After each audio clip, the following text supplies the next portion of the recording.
Welcome to the Trackstar Podcast, a conversation about music and culture centered around a 10-song playlist. This week, the Grateful Dead, and someone who's perhaps the world's biggest Deadhead, David Lemieux. Oh, when I'm asked my top 10 Dead songs, this song is always on it. Sounds around 1970. 1970, yeah. Dead music from year to year, even tour to tour, is so different. I'm your host, Jack Coyne, and this is a history of the Grateful Dead in 10 songs.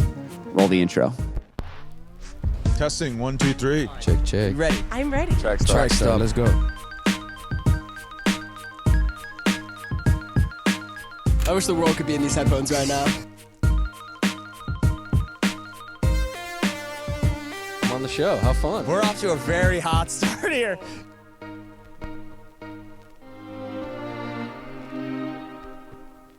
Thanks for coming. My pleasure. It's a real thrill to be here. Okay, before we start with all the music and stuff, can you just introduce yourself over here? My name is David Lemieux, and I am the Grateful Dead's archivist and producer and legacy manager. I've been with them for about a little over 26 years, since early 1999. It's been a good ride. Wow, so you know a lot about the Grateful Dead. I do. I came into it as a professional archivist. But prior to that, and continuing through that, I've been a Deadhead since I was about 14. And I started seeing the Dead in 1987 when I was 16. Started listening when I was 14. And then I saw the Dead a lot from 16 to 22 years old. Yeah. I saw them 100 times right on the dot. And then I stopped going. And a couple years after that, Jerry passed. And then so I was away from the Dead scene for about 2 or 3 years. I came back hard in 1996, 97.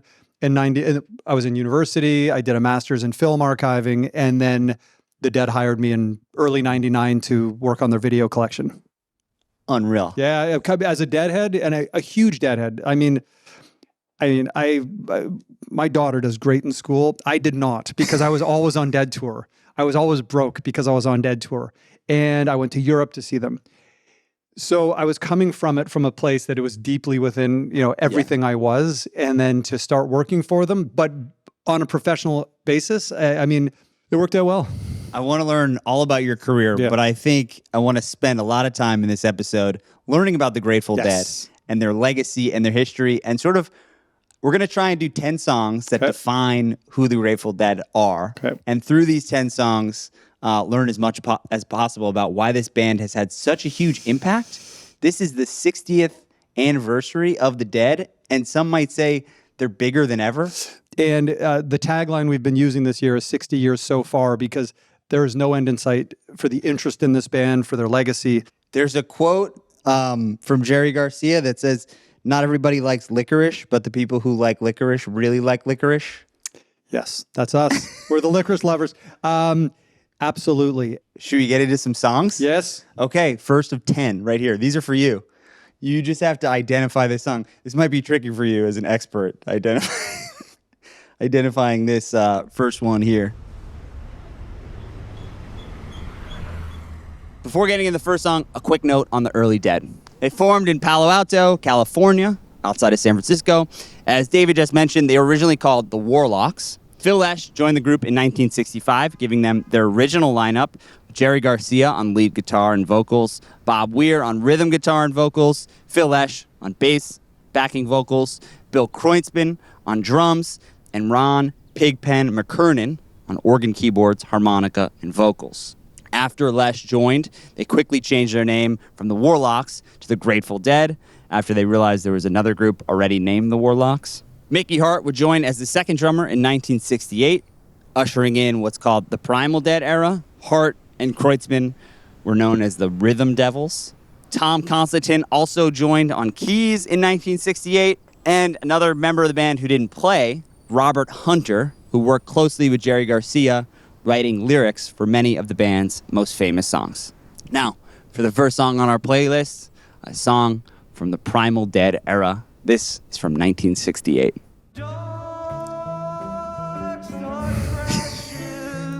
And we're playing it for everyone to hear in the background a little bit. Dark Star. Tell me about Dark Star. Dark Star. So one of the band members had, I can't remember which one, had given a quote once that Dark Star, might have been Phil, might have been Jerry, Dark Star is always playing. Yeah. It's just always going.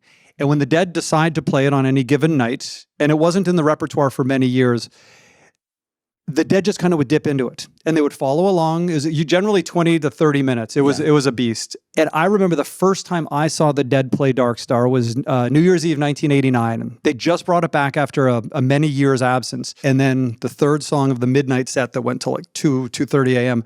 was Dark Star. And I remember I'm getting goosebumps. I mean, the feeling of, and I remember thinking, I said, oh my, we're in Dark Star. We're the only place in the world right now where we're in it as it's continuing its journey, and the Dead have dipped into it, and it went for 20 minutes. I got goosebumps talking about it. It was one of those moments. I have very vivid memories of every Dead show I saw. That was one of the most vivid. Can you tell us about this era of the Dead? This is sort of at the beginning when this song is first comes out. It's at the beginning of their career. So in the early days, when they were the Warlocks, in 1965, Ken Kesey threw these parties called the acid tests, the electric Kool-Aid acid test. You can read Tom Wolfe's book about it.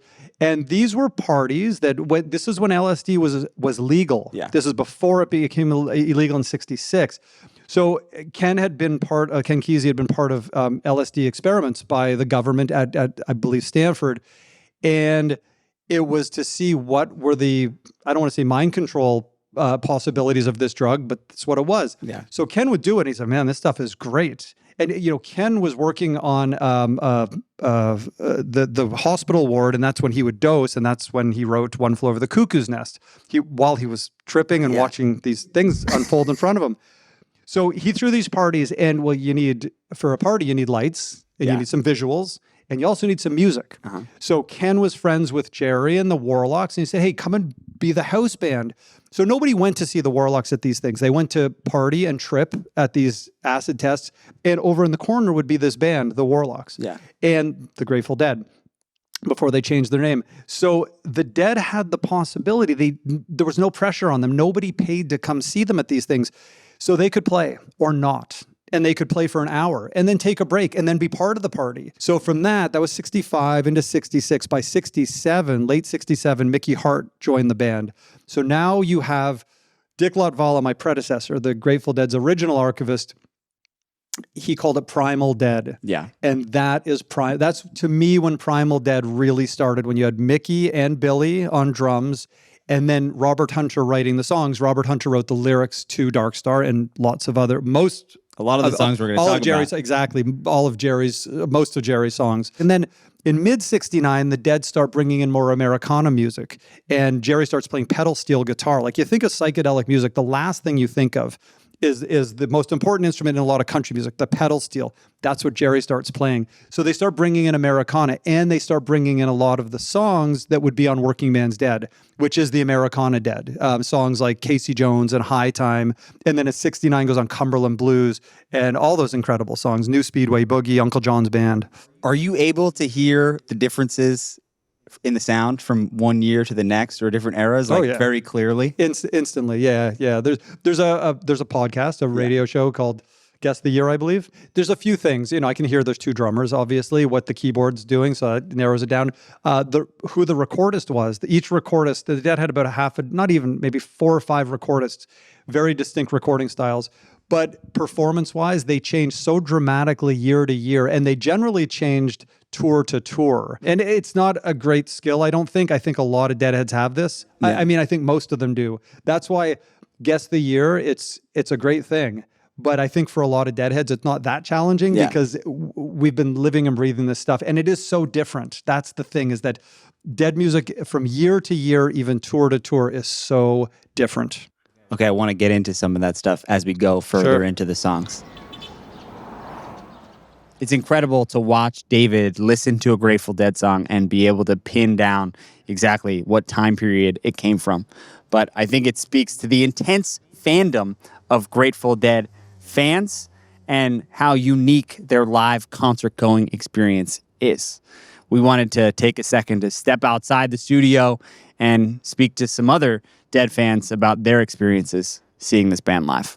You like the Grateful Dead? Can I tell you, I love the Dead, but I didn't really understand them until I saw them live, and was so lucky to get to play with Dead and Company in 2019, I guess. Kind of a religious experience. It really is. It's crazy to see it, like, it really is about being present and the idea that the music is changing all the time. So just not knowing what's going to happen and being a part of something in that way. It's so cool. I love the culture surrounding the Dead. I try to tap into that as much as I can. I think it just resonates with a lot of people now, just wanting to, just incorporate a feeling of peace into their life. Why do you think this band is so well-known and famous and popular? Like, what do you think it is that resonates with people? A lot of their following was about like love and light and super like accepting of like all kinds of different walks of life. So you should have these interactions with these other fans. You're talking about your favorite songs. The community's so outgoing and giving.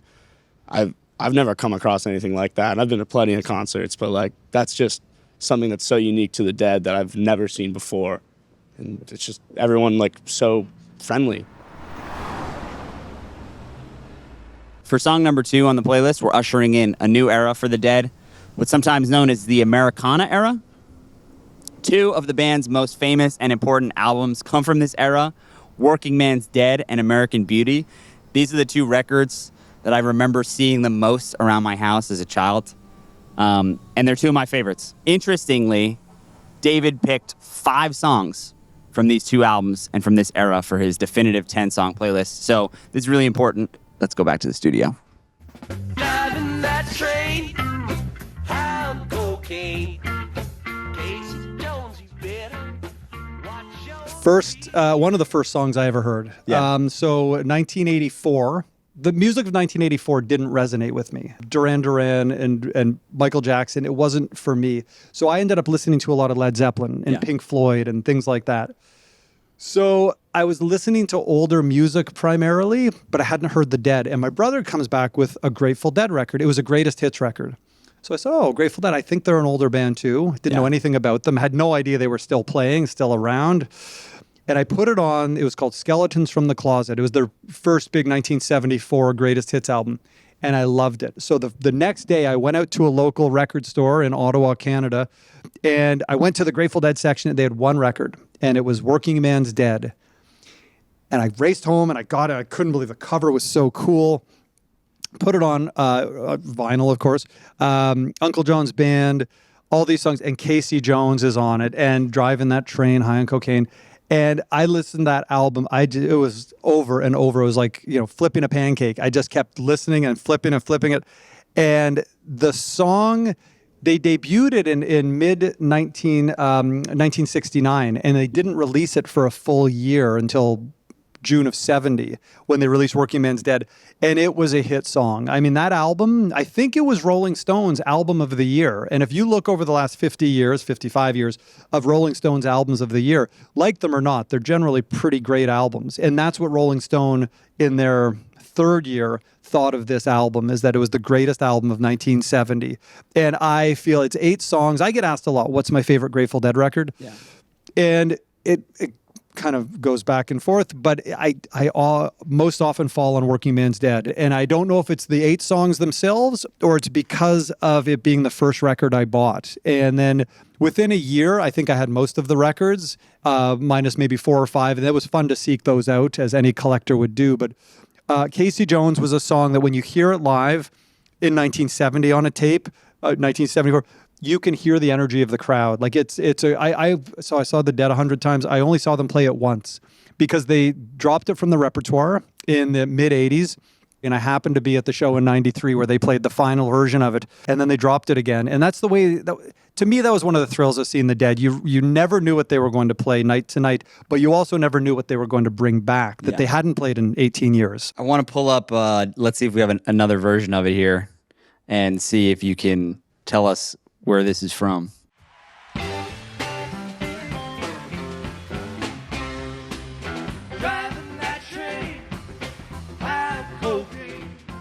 Sounds around 1970. 1970, yeah. Yeah.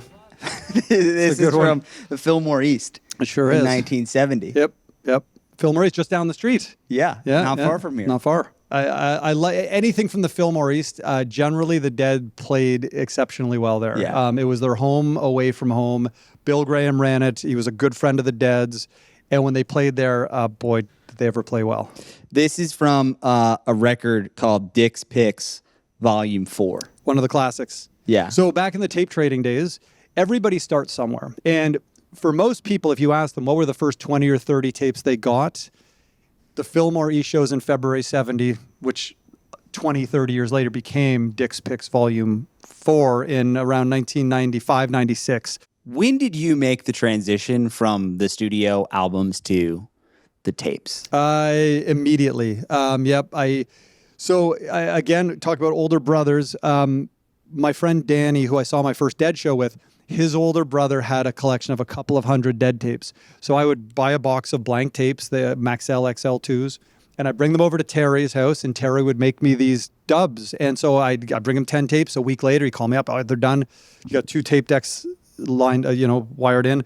And I'd go and pick them up, and I wouldn't know what they were, but generally it was the shows that became the cornerstones of our collection. There's the canon of live shows, and they've mostly been released by this point on CD through Rhino's efforts. So by the time 85 rolled around, so I've been collect 85 into late 85, early 86 when I had all the records, my tape collection was growing. And by 87, 88, I was probably up to 1,000 tapes as like a 17-year-old, which again was not uncommon. Yeah. And you're all trading. So you have a list out. You have a list of your 2 or 5 or 700 shows. You mail that physical list way before email. So you're mailing a list, and somebody's saying, oh, I really like to get these 10 shows. What do you want from my list? You cross-reference. Oh, I want these 10. You set up a trade, and then a week later, 2 or 3 times a week for like years, I'd get a box of tapes in the mail. And it was that's where my education went. Should we move on to the next album in the collection? You referenced this record already earlier, but quite a famous song here. I just want to leave the headphones on and listen. So, Friend of the Devil, an incredible song on American Beauty, which came out just after Workingman's Dead. The Dead had 2 albums in 1970, which blows my mind. 2 albums of that quality. 2 incredible albums. Yes. So this is live at, well, I'm not even going to say what this is and see if this comes up, but this is a slower version right here. This is pretty late. Dramatically different from the bluegrassy. And you...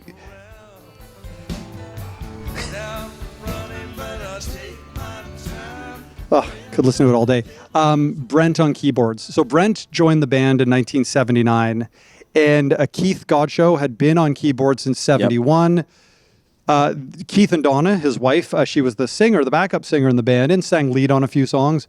They left the band in early 79, and Brent Midland joined the band. And he had an incredible high harmony vocal range, but his keyboard sounds, what I hear when I listen to the band with Brent is that he could fill those spaces, that color, unlike anybody else. Because not only did he play keyboards and piano sounds, but he had a Hammond organ with the Leslie. So he could fill, you think of a huge Madison Square Garden, he could fill every nook and cranny of those places because of that organ sound. And so you listen to a version like this from the 1980s, and the slower version. And the nice thing about the slower version, it would always have a keyboard solo and a Bob Weir guitar solo, which Bobby wasn't a soloist. He was a rhythm guitar player and a very unique rhythm guitar player at that. But Bobby would do these guitar solos, and then Jerry would do the third solo. And then it would come back to the final chorus, Got 2 Reasons Why I Cry. And the place would go nuts. And they would generally clock in 8 or 9 minutes long, which was always really special. I loved it. It was a slower tempo version. And that was the nice thing I loved about Dead shows is the dynamics. You mentioned the covers of this song by other artists.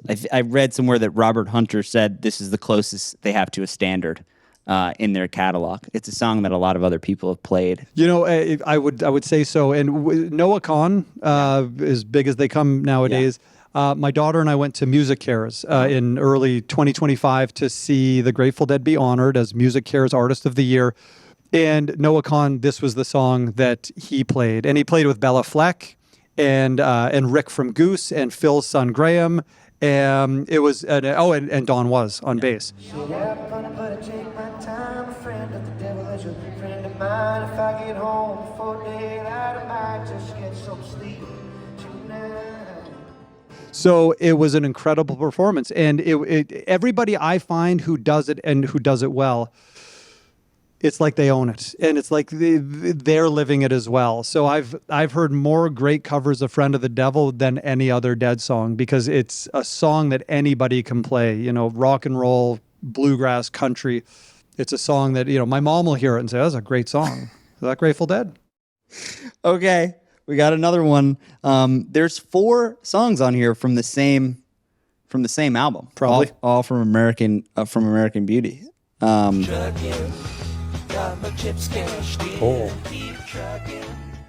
The Dead's first big hit. I love your Truckin'. reaction right away. Oh yeah, Truckin', the Dead's first big hit. Sort of an autobiographical song, words by Hunter, music by Phil, Bob, and Jerry. Bobby does the lead on it. It was a song. It really was a kind of a biographical story for them. You know, busted down on Bourbon Street. You know, it was about life on the road, and there were other verses as well that the Dead didn't do. But I'd seen Hunter play a few times in the 90s, and he played the extra verses. And again, they were storytelling verses. And you know, so Hunter, it's what he does. He's a storyteller. Truckin' was like I say, their first and probably biggest hit, up there with Touch of Grey 17 years later. That's the Dead's hit history. 1970, 1987, that's it. And Truckin' was one of those songs where you've got, you know, the 18,000, or if they play Giant Stadium, 50,000, singing along to sometimes the lights all shining on me and what a long strange trip it's been. I remember, so lyrics, you can't just put lyrics out there. You know, songwriters own those lyrics. And I remember asking the Dead's publishing company, hey, this company wants to use What a Long Strange Trip It's Been.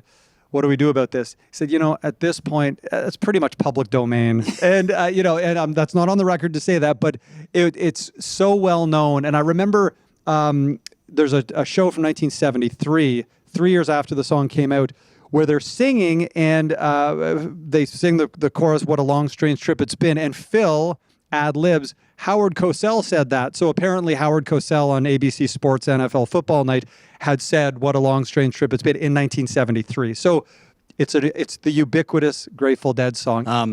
I want to play the B-side. I believe this is the B-side to Truckin'. And I think this is probably my favorite Grateful Dead song. I don't think you're alone with that, Ripple. I mean, it's a special song. It's a Garcia Hunter song. So when I was 17, I was at the Capitol Center in Landover, Maryland. And it was a 4-night run. And school was starting like the next day, but I was like, I can miss the first 4 days of school. So I went down for the 4 nights. It was 2 nights, night off, 2 nights. And on the Saturday night show, the Dead hadn't played Ripple electrically in 17 years, acoustically in 8 years. So it was off the radar. It was gone from the repertoire, gone. So they play the encore. The Dead always only did 95% of the time, did one encore, one song, because they would play right up to curfew, and then they'd have 5 minutes left, one quick song. This night, they played one more Saturday night as the encore. It was a Saturday. And as which is the end of the show. So I turned around after the one more Saturday, great show, and I start walking up the aisle, and I look back, and they're not leaving the stage, which usually the second that song's over, they're running off stage, quick waving off. And they're not leaving. There's a little huddle going on. Oh, double encore. Yes. So rare, once a year, twice a year. The dream. And so, yeah. And then I remember Jerry was wearing a Hawaiian shirt, which was very rare because Jerry's a black t-shirt guy.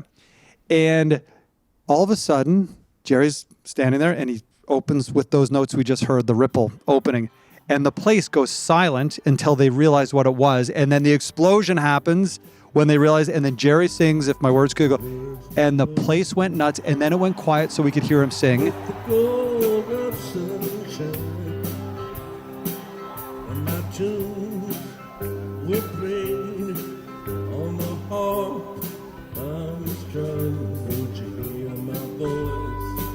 And then it was incredible, and they played it the once and never again. It was a Make-A-Wish thing. So, yeah, it was the one time the Dead had a request, and they did it.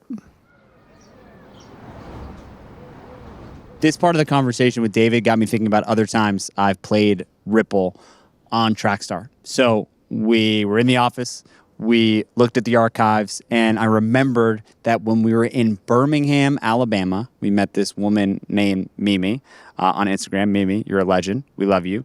And Mimi talked about her Grateful Dead fandom. She was also a taper at one point. She's the real deal. And I remembered she mentioned Ripple was her favorite Dead song, too. So let's go to Alabama for a second. Oh, this is my favorite song of all time. This is your favorite song of all time? Yeah, this is Ripple by the Grateful Dead. It's my favorite song of all time. Yeah, you picked a really good one. Why is that your favorite song of all time? I just think it's beautiful. I think I've loved it since I first heard it. It's truly probably my favorite song of all time. Yeah. It is my favorite Grateful Dead song. Yeah, it's a good one. It kind of stands out from the rest. I don't know why. It's a little bit... It doesn't have as much of the jam. Folky, yeah. It's like a little bit of a country vibe going on. It's a beautiful song. Have you seen the Grateful Dead before? I have. How many times? Gosh, I don't know, several back in the day. In fact, the last show I saw was in Birmingham. They hadn't played Birmingham in probably 20 years. And it was the spring before Jerry Garcia died. And that was the last time I saw him. How was he? Was he good or was he... I mean, he was good, but I'm glad I got to see it because he died like 6 months later. Before we move on to the next song, I want to hear a little bit about the official vault. This is a real place where there's tapes that are stored with high security. Oh, yes. You get to go to for, I do. for work? I do. What's going on in there? Tell us about that. The vault is now in Southern California. It used to be in Northern California at the Dead's office. So I worked at the Dead office from 99 till 2006. And in 2006, we kind of slowed things down, closed it up, and then moved the vault to LA. And the office closed down. So from 99 to 2006, it was a physical space, a little bigger than this. It was shelf. It was about 12 feet high, shelves, so about 2,400 square feet of shelves upon shelves of about 16,000 audio tapes and about 3,000 videotapes and about 250,000 feet, if you want to measure it that way, of 16 millimeter film. So cans and cans of 16 millimeter film. Primarily, it's an audio archive, though. And it is shelved. It's housed chronologically by format. So we have a database, but we don't really use it because it's so easy to find the way it's housed. It's housed exactly the same in LA as it was in the Bay Area. I don't go down there that often, but when we're working on something, it's very easy for me to request the tapes. They know where to find them, and then they ship them to where they need to go. Song number 6 on our list right now, the last song from American Beauty. Before we get back to the show, a quick message from our sponsor, Rivian. We have a lot of cameras at Trackstar HQ, but this car has a lot more. Seriously, the Rivian has cameras everywhere. Check this out. So when you park, you can see a top-down 360-degree view. You can see behind you. You can see in front of you. When you activate your turn signal, you can see on the side right on the dash, and the vehicle will warn you if it's not safe to make a turn. I'm not going to lie, I'm pretty good with the rear view and side view mirrors, but the cameras in this car make everything so much easier. I encourage you to book a demo drive and try one out for yourself today. All right, let's get back to the show. Sugar Magnolia, blossoms blooming, that's all empty and I don't care. I love that song. Sugar Magnolia. Why did you choose this song? It's early Bob Weir original with Robert Hunter. Bobby and Hunter wrote a few songs together, but not too many. Sugar Mag, Jack Straw, and then Bobby's old friend John Barlow from prep school days, like when they were teenagers.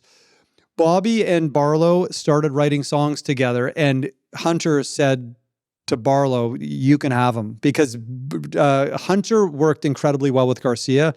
Bobby would change things a lot, and so Hunter would deliver lyrics. So so Barlow and Bobby developed one of the greatest songwriting partnerships I can think of, as important as Garcia Hunter. Yeah. And we're talking Estimated Prophet and Feel Like a Stranger and Lost Sailor, and just an incredible batch of songs. But this was a rare Hunter Bobby song, and it was a song. It debuted in 1970, but by 71. It was a song. It was a showstopper. And by 73, it was a show ender pretty much until the end. They would never play in the middle of the show. It was the end of the show. It was the song that would end before the encore that would blow the roof off the place. And Bobby, she waits backstage while I sing to you. And it was like, he was singing these lyrics like he lived them every night. And again, this is like what I was saying. My friend said, how many versions of Sugar Magnolia can you hear? I said, every one of them. They're all so different. And I mean, I've always loved it as one of the better greatest hits kind of songs. I think Sugar Mag is one of those songs that if you ask anybody their top 20, it's going to end up on most people's list. Are you ready to move to another era? Oh, yeah. I love all the eras. So I just want to talk for a second about the Grateful Dead's lineup changes. There's way too many lineup changes throughout their history to mention every single one in this episode, but there is a major one in 1970 that really changes their sound. Tom Constantin leaves in 1970, and Pigpen, who is in declining health, is replaced by Keith Godchaux in 1971. Pigpen tragically died in 1973. Keith brought fluid, jazzy piano style. He could improvise fluently, and he helped tether the Dead's improvisations to chord structures. Also, Mickey Hart goes on hiatus from 1971 through 1974, leaving the Dead with only one drummer, changing the rhythm sound. They also developed a live sound engineering technique, which was known as the wall of sound in this era. So let's get back to the music in the studio to listen to what this era sounded like and to hear what David has to say about it.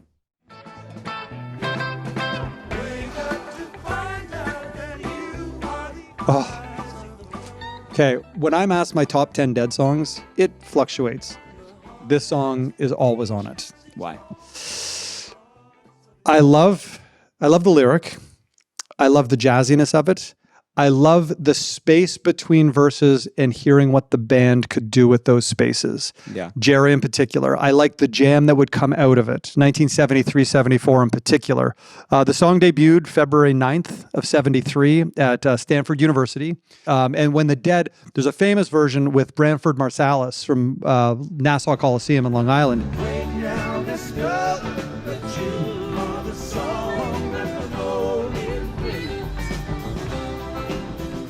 And we interviewed Branford for this thing we did during the pandemic. I said, how did you fit in so perfectly on this? He'd never really heard the Dead. And he said, in one of the first songs they played was Eyes of the World. And he said, like any good jazz musician, he said, the song starts, the band's playing, you listen. Yeah. You hear where you can find your place to fit in. And then by the second go round, he had it. And it's a jazz song. Yeah. It's a jazzy song that to me, it's a summer. I mean, if I'm out on a picnic, that's the song I want to hear. The album's Wake of the Flood, and it's considered like their jazz-inspired album. Can you talk a little bit more about the jazz connection and the jazz influence on the Dead? You know, I'm not a musician, but what I will say is, so Mickey was in the band from 1967 till 71.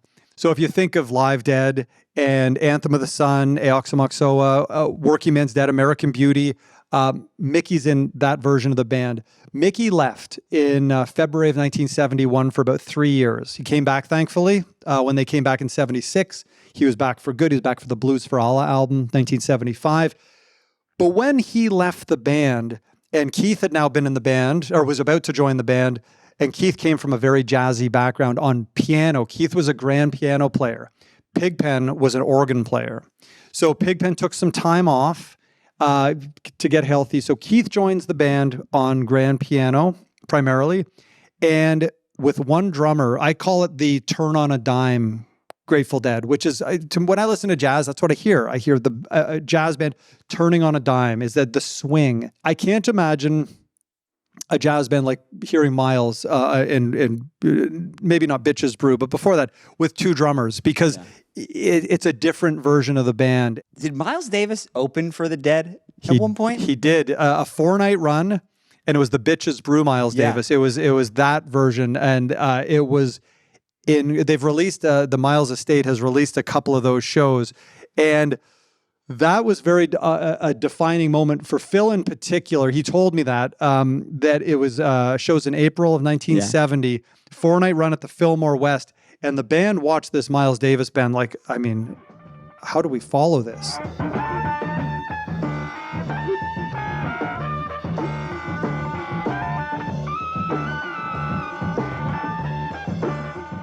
I don't want to say they changed the way they played, but I think they saw something and they said, okay, there's a different way of playing. And that 1970 Grateful Dead, certainly while they were doing a lot of the acoustic music as well, there was a show from Harper College in Binghamton, New York, about 2 weeks after those shows in May of 1970. And that is about as primal Grateful Dead as you can get. The primal nature of that Grateful Dead music, I think, is influenced by what they saw happen when Miles opened. And Miles talks about this in his own autobiography. He talks about sitting in the wings and watching these guys play and his respect that he had for Jerry. Like, they got each other. They were so different, but they understood something about each other. That was it.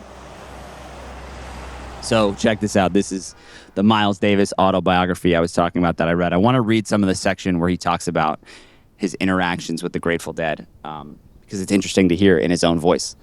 After I finished Bitches Brew, Clive Davis put me in touch with Bill Graham, who owned the Fillmore in San Francisco and the Fillmore East in downtown New York. Bill wanted me to play San Francisco first with the Grateful Dead, and so we did.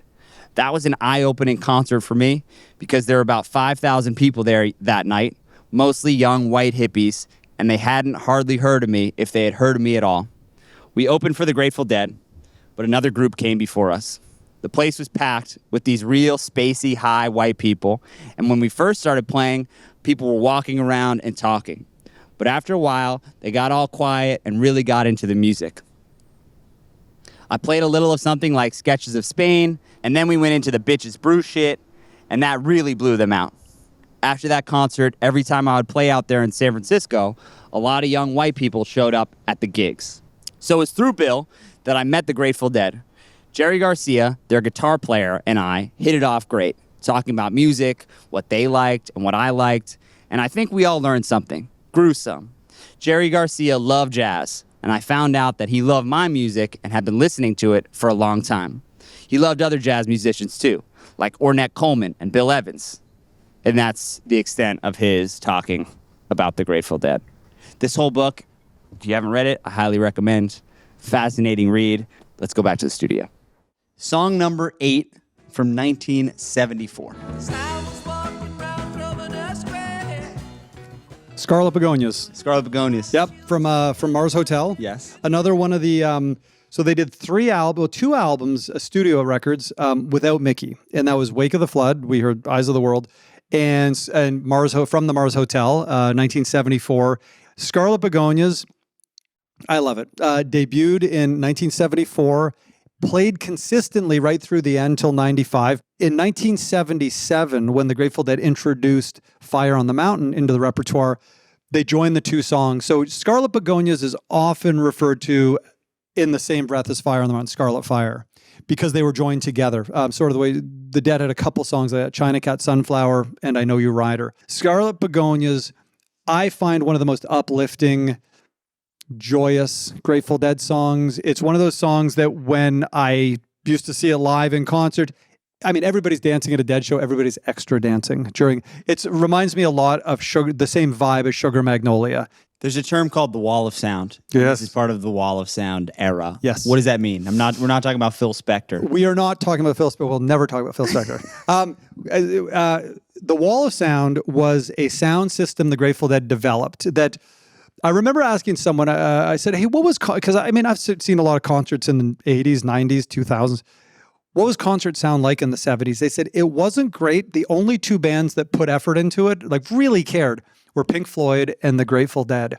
And the Grateful Dead developed the sound system that essentially negated the need for a sound man, somebody at the front of house who was mixing, and each band member was able to control what was coming out of the stack. So it was truly a wall of 660 speakers behind them that went up, 40 feet, and it was a wall of sound behind them. If you think of any concert you've ever seen, the PA is in front of the band. Beside them, you got a left and right stack. You got stereo.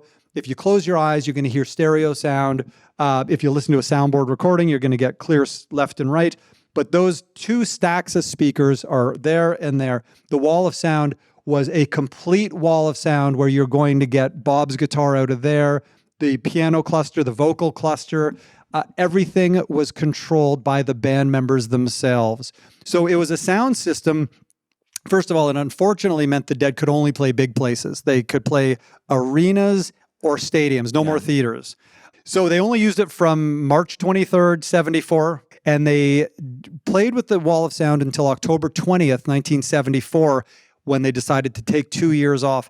And it was largely the Wall of Sound that caused them to take 2 years off because it was killing them. It meant that the crew was up all night, which meant they had to take things to keep them up all night to build this system. This thing was massive. It required many, many semis, and it essentially bankrupted the Dead. So even though they were selling out 18,000 seat places, or they played this place completely, exactly. And so it cost. They could only do 6 or 8 night tours. Yeah. That was it, because you couldn't go on a 30-day tour like any other band or go out for 6 months. You go for 4 or 5 shows. That was it. That was the tour. So it essentially bankrupted them. And when they came back in 76, it was with a theater tour, the Beacon Theater in New York, the Boston Music Hall, Tower Theater in Philadelphia, with a rented sound system, a good old classic left and right rented sound system. The Dead were back with Mickey, a lot of new songs without the Wall of Sound. But it essentially is the reason the Dead had to take 2 years off. Definitive tape from the Wall of Sound era? Some great shows. I'm going to go Portland, Oregon, May 19th, 74. Incredible show, incredible energy. There's a couple of songs that don't have vocals on them because they blew those speakers. They're playing loud.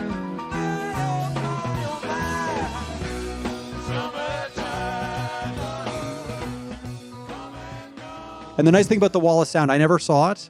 I was 4 years old.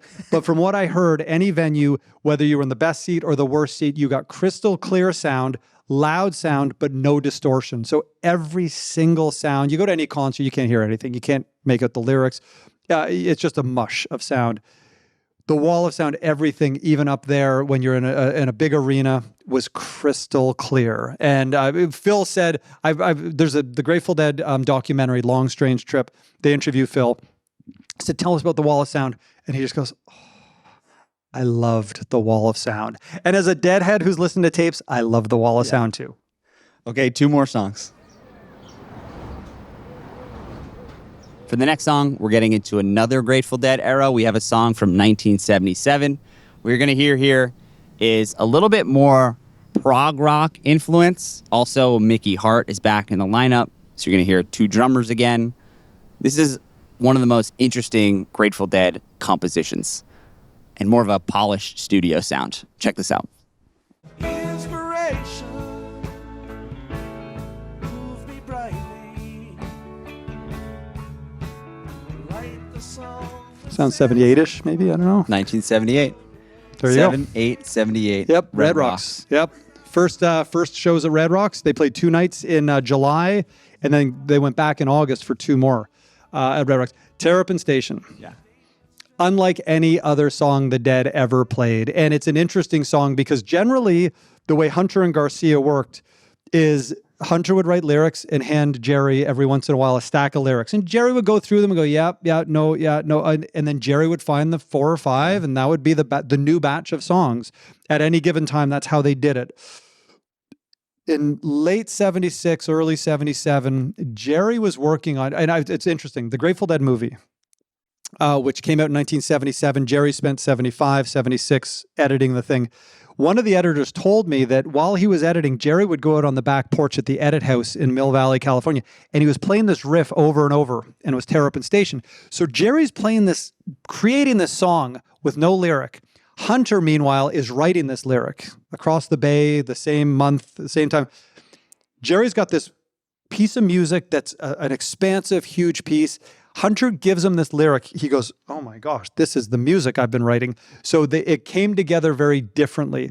And that was the first Arista Records, Clive Davis. Yeah. That was the first Arista. And Clive said, I'm going to get you guys a hit record. I'm going to make you guys the #1. And so but Clive insisted on an outside producer. So they got Keith Olsen from Fleetwood Mac's first album, but the first 1975, 76 album, the Stevie and Lindsay version of Fleetwood Mac. So Clive insisted on Keith Olsen producing it, and Keith was a slick producer. So they went to LA, recorded. Then they went on the spring tour of 1977. Meanwhile, Keith Olsen took these tapes of Terrapin Station, the whole album, and sent them out to an orchestra and a chorus, a choir. And then the Dead heard it. And it was like, I think it was Mickey said, it's like the Grateful Dead in a dress. Yeah. And I don't know if the Dead loved it at the beginning, but that was the album that they chose to go with. So it's orchestrated, literally orchestrated. There's strings on it. There's horns. There's a whole choir at the end. I love it. In in the late 70s, it's like the prog rock era, and there's some of that influence is coming into the band. And that's also part of the reason? You know, Deadhead's kind of labeled it because Dancing in the Street, with a different version than Martha and the Vandellas, the Motown version, Shakedown Street, it was labeled Disco Dead. Yeah. And so, I mean, I don't call it that, but it definitely was a very different Grateful Dead. A new era has arrived. A new Dead era was, I think, the ad. Prog rock, Fleetwood Mac rock. It was a very different Grateful Dead. And the funny thing is, as much as those albums might not have sounded like Grateful Dead records, these songs are still some of the most popular songs. Think of Fire on the Mountain and Shakedown Street from the 1978 album. And you think of Terrapin Station, Estimated Profit, which has got horns all over it. And it's got these incredible sounds all over it, Dancing in the Street. These are still some of the most popular Grateful, Samson and Delilah, Disco Dead. But here we are 48 years later, it's still some of the most popular stuff. Song number 10. You probably know already what it is. I made the list, so I should. We got one more Grateful Dead era to get into, and a song from 1987, which is actually their biggest, most popular single of all time, and features a music video that was heavily played on MTV. Check this out. 1987. Love it. The Touch of Grey. I think a song that changed everything for the Dead. Yeah. The Dead, 1987. Now it's interesting because the song the Dead had, they started playing it in fall of 82. So they've been playing it for 5 years. And then in 86, Jerry went into a diabetic coma and was nearly gone. But when he came back in late 86, he was rejuvenated. He was fresh. He was healthy. And so in early 87, they went and recorded this album, In the Dark, with Touch of Grey on it. And I remember, my first show was spring 87, and then I saw 3 shows on the summer of 87, Toronto, Rochester, New York, and Giant Stadium. And right in the middle of that, and with Bob Dylan was some of those shows, the Dead as Dylan's backing band. And Touch of Grey came out July 6th. In the Dark came out July 6th, the single right before that. They were on top of the world. Cover of Rolling Stone, Today Show doing features on them, everybody doing features on them. They were everywhere. That's when the Grateful Dead went from being, I don't want to say a cult band, but kind of an under the radar thing, to a mainstream act where you would go see them at Madison Square Garden and there'd be 18,000 inside and there'd be 10,000 outside who didn't get tickets. That's when the scene got huge. And, I know I only started seeing them right before that in March of 87, but even I noticed a difference when I saw them in Hartford. It was like even 16, 17,000. It was like a family event. When I started seeing them in the spring of 88, a year later, they had exploded. And Touch of Grey changed everything. And the funny thing is, it is a great song. Yeah. I mean, I think it's a wonderful song I loved Garcia and Hunter's bridges. I'm a huge fan of the bridges that Jerry wrote. And it's one of my favorite bridges. So it's a song that to this day, and it's how when I talk about this diabetic coma, when the Dead came back after 6 months off in December of 86, after Jerry had been sick, the first song they played was Touch of Grey with I Will Get By, I Will Survive. And then We Will Get By, we, meaning the Deadheads, the Dead, all of us, the Deadhead community and the Dead, we will get by, we will survive. It's still something, I live by it. I mean, no matter what happens in life, and we all have our ups and downs, it's going to get better because we will get by, we will survive. What's the story of the music video?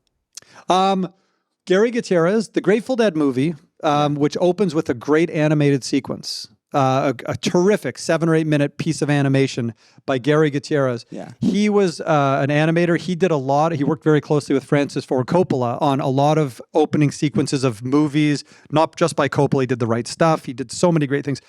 In 87, they wanted a music video and they asked Gary, do you want to do it? He goes, oh yeah. So he came up with this idea.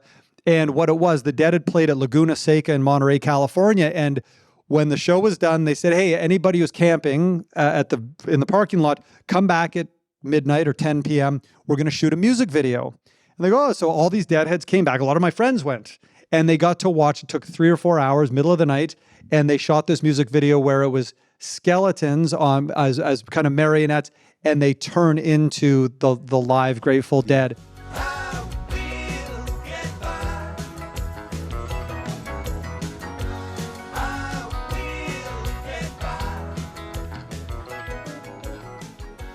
To this day, I still think it's one of the greatest videos ever made. It's very Grateful Dead. Was it a surprise to the band that this song became such a big hit? I think it was. I think after 22 years of doing this, and having some pretty great albums and great songs and popularity, selling out everywhere they'd play, I think more than anything, it was a surprise that I think they were happy with it. But I think it was a surprise to everyone. You see interviews with them, and you can see they're a little perplexed by it. And they've been going for 22 years. That's how long it takes. Perseverance will get you there. I want to just fire off a couple more questions before you have to go. The merchandise. Why is it like the most popular merchandise of any band? You have that. You have a T-shirt on. Like everywhere you go, socks. Everywhere you go, people are wearing Grateful Dead. The skull. Yeah. With the red and blue. The Terrapin, the bear. The Steely. Yeah, The round the one. Steely. Oh, yeah. Made it into a song by the Eagles. See a Deadhead sticker on a Cadillac, The tie-dye and the bears. Tie-dye and bears. Yes. Where do you see the bears? On a shirt. Who are the type of people wearing these shirts? My roommate's boyfriend wears one a lot. He's a big fan. Yes. The Dead have incredible iconography. Yeah. And I've had young bands, do you have any advice for a young band? I say, get a good logo. Get something you can, because people like... a few good logos. A few. And the Dead have the Steal Your Face with the skull and lightning bolt, and they've got the bears and the turtles and the skull and roses. Yeah. Oh, I'm wearing that too. And the Dead inspire this. And that's the thing, is the Dead sonically, I think, inspire. So we still do all these Dave's Picks and other box sets, and they inspire this new, incredible artwork. So I think we're proud to be Deadheads. So when I go skiing, I wear Grateful Dead skis because I'm proud. A lot of Grateful Dead skis. Oh, yeah. And helmets and everything. Totally. And because we're proud to wear it. And I think I want people to know this. I mean, I think if you're identified by something, or if you identify yourself as something, I mean, be loud about it. And I certainly am. And so I wear this. And so what the Warner Music Group team does, the licensing team in particular, they go out and they find the very best of anything. And that can be beer, Dogfish Head, or it can be these shorts, Section 119. It can be so many different things. They go out and find the best of any category and say, hey, do you want to partner with us? Do you want to license Grateful Dead? And a lot of these companies do. And we're thrilled to work with them. I think there's 90 licensees. And it's so many different things and so much more coming later this year. And it's constantly different. The things that come across my desk, it's incredible. It's like I say, skis and beer, golf. It can be anything. Board recordings versus audience recordings. I prefer a board recording. In saying that, I do hear audience recordings. I'm like, man, I love this because it brings me back. And I was a taper. I was one of the guys with the microphones at the show and with the 10-foot microphones. My tapes were okay. But what I loved being the archivist as a 17-year-old and recording. I loved going back to my hotel room and listening to what I just heard. That was a thrill to me. I didn't have to wait for the tape trade, wait a month. Who's your favorite recorder of all the Dead's like famous? The Dead's in-house recorders? Like the live recorders. Like you hear the term Betty boards. Betty's incredible. They all were. They were all different. Yeah. Betty was an incredible studio engineer that translated very well to the live world. Bear Owsley, he recorded a lot in the 60s and 70 and 72. So they're all so different. They're all incredibly different, and I love something about each of them. I love Healy's board tapes. I love John Cutler's board tapes. I love Rex's tapes. Kids' tapes in 74 are spectacular. So I wouldn't say I have a favorite. I do find something to love about all of them. Betty was the best. Jerry Garcia passes away in 1995, and the Grateful Dead officially disbands. But it feels like in 2025, 30 years later, the band, in some ways, is bigger than ever. Their legacy is carried on by different variations of the band, probably most notably Dead & Company, which has some of the original members, joined by John Mayer. They're still playing huge audiences, residency at the Sphere, huge fan base around the world. Everywhere you go, you see people wearing Grateful Dead merchandise. I wanted to ask David about why the legacy of the band is so strong and what's happening now with the Grateful Dead. Why has the band maintained and been so successful after Jerry's passing? Why do you think they've been able to persevere through that? As I can only speak for myself, my interest and desire to consume Dead is insatiable. And whether that's hearing it live, hearing it on CD, archival CDs, thanks to Rhino's work, wearing this proudly, to me, that's what it comes down to is, I mean, people go see Dead & Company who are much young. Clearly, they weren't around when the Dead were playing with Jerry. And they will sometimes say, well, I never saw Jerry. I saw Dead. I said, you're getting the exact same experience. You're getting to hear live Grateful Dead music played at a ridiculously high level with 18,000 people. That's exactly what we got. And yeah, the players have changed a little bit, but you're hearing that music and you're hearing it to the quality that it should be played. So, I mean, I sit at Dead & Company shows or Further shows or Rat Dog shows, and I look around these young people getting off on the music the same way I used to, and it makes me so happy. I mean, they're getting the same experience. Okay, before you go, 3 essential tapes or shows or recordings that people need to listen to. I'm going to go with some very straightforward ones that are easily available. I'm going to start with Cornell, May 8th, 1977. Widely considered by a lot of people both the best show the Dead ever played, certainly the most accessible show. If you're going to turn somebody on to the Grateful Dead, you can't go wrong with Cornell because it's so well played and it's so good. Cornell is great. For a little bit more out there, I'm going to go with Veneta, Oregon, August 27th, 1972. The Grateful Dead were asked by Ken Kesey, we talked about him earlier. His family owned a dairy, creamery up in Eugene, Oregon, and they needed money. They said, hey, Ken, can you call? And so they called the Dead, hey, can you come and do a benefit show? They go, we got that night off. And they weren't on tour or anything. They went up to Eugene, played for 20,000 people in the hot Eugene sun, end of August. I think it was the hottest day in Eugene history. And they played a 3-set show, and it is some of the best Dead they ever played. Who do you like to listen to besides the Grateful Dead? Who are some of your favorite artists? I'm a Bowie freak. Yeah. I think the only musician that I know as well as and listen to, not as much as the Dead, but Bowie. Yeah. Again, going back to when I was 14, Wilco is another band I love. I love The National. My daughter's been turning me on to a lot of great music. Lizzie McAlpine, I think, is just amazing. I love The Who. I love Blur. And maybe that goes back to the Bowie stuff is why I love Blur. I don't know. But yeah, so I listen to a lot of music. I think I sometimes say, oh man, Deadheads would be appalled if they knew my taste outside of the Dead, only because I do listen to a lot of other music that isn't anything remotely like the Dead. Yeah. Thank you so much for taking the time, coming to talk to us. This was a pleasure. Thanks, Jack. An honor to talk Appreciate to you. It. This is a good one. This episode is a little different than some of the others, obviously, because I didn't choose the songs, someone else did. But it was one of the most interesting conversations I've had since doing this show, and it certainly changed my relationship to a certain extent with the band. I've listened to a good amount of Grateful Dead in my life, but typically I'm listening to studio recordings. And since we had this conversation a few weeks back, I've been listening much more to live versions of the songs, and that feels pretty unique to the Grateful Dead in particular, and not something I would do as much with other artists. But maybe now that I'm doing it with the Dead, I want to start doing it with some other artists. If there are songs from the Grateful Dead that weren't included in this 10-song playlist, let us know. I want to hear your thoughts on it. Thanks for watching and listening to the Trackstar Podcast. I've been your host, Jack Coyne. If you haven't subscribed already, please do so. Share with a friend. It means a lot to us. That's all for now. See you next time. Peace. Trackstar is a presentation of public opinion created by me, Jack Coyne, Kieran Coyne, and Henry Cornaros. Written and produced by Noah John. Edited and produced by Haley Sobel. Theme and original composition by Kieran Coyne. Mixing by Christian Stropko. Our agent is Joanna Orland at UTA. Thanks for listening. See you next Wednesday.